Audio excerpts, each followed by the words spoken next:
So hello guys, I'm Nat and today I get an amazing product to review here. This is the Rapoo V500 mechanical gaming keyboard, and I'm gonna tell you guys right now that it is the cheapest gaming keyboard, the cheapest mechanical gaming keyboard that you can find everywhere on earth. This is a full mechanical, so it's not semi-mechanical, it's a full mechanical, and it is only $30 to $40. It's amazingly cheap, but it also packs a lot of punch for your gaming. So let's start off with the design itself. The design itself was very sleek. There's nothing crazy going on, just sleek and nice design. The fonts itself have a different type of design, so the fonts are redesigned to give it a little bit of a spice of gaming sense. And for the build quality, it's a very stiff keyboard. There's no flexing or creaking. The plastic feels very nice and tough. Also, the caps, well, for the caps, they are just very standard caps that you could find in any keyboard. But as I said before, the fonts are redesigned. And as you can see here, let me zoom in. As you can see, the switches themselves are yellow, so these doesn't use Cherry MX. They actually use Kailh mechanical switches, which is a lower grade of mechanical switches. This uses the Kailh Yellow, and the Kailh Yellow, I should say, is the cheapest and the lowest quality mechanical switch from Kailh. So it's lower. Kailh is lower quality than Cherry, and this is the lowest quality from Kailh. And I think you should have a sense of that. But the switches themselves still is pretty nice and satisfactory. It is a bit flimsy feeling, and I should warn you that this is a linear switch, not a clicky or bumpy switch. It doesn't have that tactile bump nor that click. It's just a linear switch, and it's kind of good for if you just switch from a membrane keyboard or even a membrane gaming keyboard. I think this will still feel satisfactory. The caps themselves are easy to remove, so you don't need to worry to clean it up. The keyboard themselves is very nice, and the typing experience is very comfortable. I wrote a blog. I typed a blog about headphones. You can just click the link in the description below to read it if you want. I typed that for about 6 hours with this keyboard, and I don't feel any discomfort at all. The keyboard is very comfortable, and also it has a very nice key travel that makes it comfortable too. I should say, the switches are very responsive, and it has a polling rate up to 1000 milliseconds, so it is the fastest available. For gaming, these switches are also very nice as it is comfortable. Plus, it is very responsive. There's only one thing that I don't like about the switches. Usually, gaming keyboards has 5 or even 10 key rollover, while this only have the standard 4. That is a bit of a con, but I don't think it should mess with your gaming skill. Because you press keys differently, and I don't think you can press 4 keys at one time. Maybe in some RPG games you need to do that, but as I play FPS games like CSGO, that didn't bother me. Speaking of gaming, they also featured Windows lock button and gaming mode. I'll tell you about the gaming mode later. But the Windows lock button doesn't have that alt tab functionality. So if you're still using alt tab, you get kicked out of the game, I don't think you can avoid that here. But I think it's just something that you need to get used to. Now let's speak about the gaming mode. Maybe you're confused what the gaming mode is for. Well, it's not to lock the windows like the Razer does, as they have a separate Windows lock. So actually, this thing is not just a plug and play keyboard. This thing also had a software. Yep, it has a software.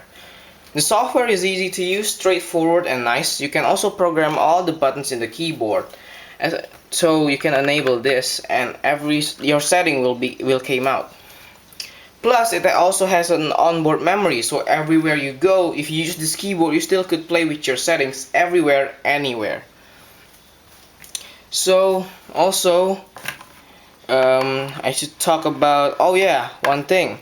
The only bad thing about the software is that it's hard to find.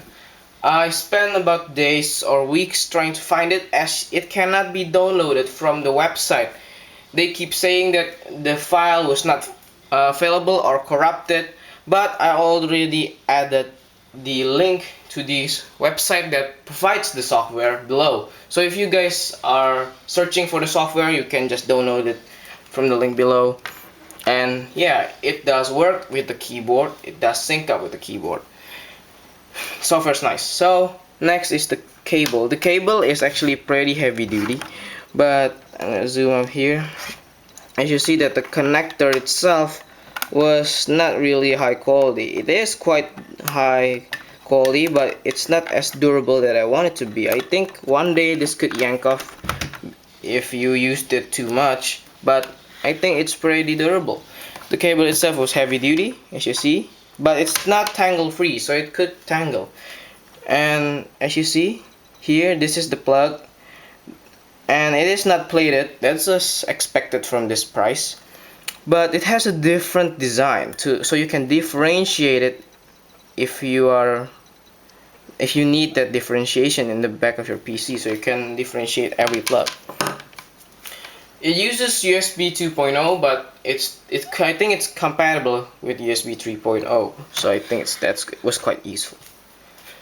What about gaming performance for this? Well, I think with my gaming, I have already used this for about 2 months or so, and gaming on this is very nice indeed. And yes, compared to other gaming keyboards like the Logitech G710S, this G710 Plus, or the Razer Deathstalker that I reviewed recently, this keyboard propels through both of them. The Logitech G710 Plus feels a bit weird, as they have bumpiness, but they don't have that click because they use Cherry MX Brown. I think it's not because it's worse than this keyboard, but I think because the style of the switch doesn't fit me.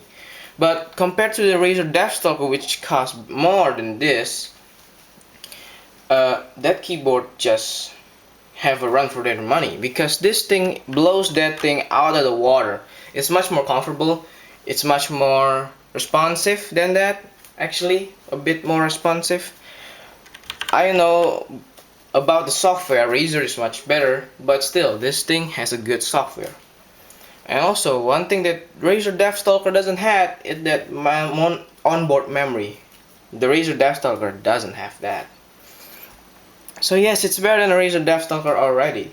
I think you should buy this than any Razer Deathstalkers. This is much better. But if you like that software, yeah, you could go and buy the Razer Deathstalker. But if you're just moving from brand keyboards and you want a mechanical keyboard as your new keyboard, but you don't want to spend a ton of money and empty out your wallet or even your bank account, well, you can just buy this keyboard for only $30 to $40. I think some websites even sell them for $25 on discount, so it's crazy great. This thing is the cheapest mechanical gaming keyboards ever. And please watch out for semi-mechanicals like the what's it called, Warwolf or something. Yeah, there are semi-mechanicals that was only $15 or $20. They feature backlighting, some of them, but they are semi-mechanical and they are not full mechanical, so they're different. This thing is full mechanical, so I think it qualifies for the cheapest mechanical gaming keyboard ever. Maybe if you are searching for another mechanical gaming keyboard and you moved from like Corsair mechanical keyboards, I don't think this will satisfy you, as this keyboard is feeling much more flimsy than any Cherry MX switches, and I don't think this will satisfy you. I think if you are from Corsair, you need to get something as high as the Corsair, but if you can get used to it, it's cool. If you're searching for backlighting in this keyboard, sorry, but you're out of luck. This keyboard doesn't have any backlighting at all, but it does have some orange accents that makes it cool. So yes, this is a very good keyboard, and I really recommend it. And I think there's one more thing to show you. Sound test.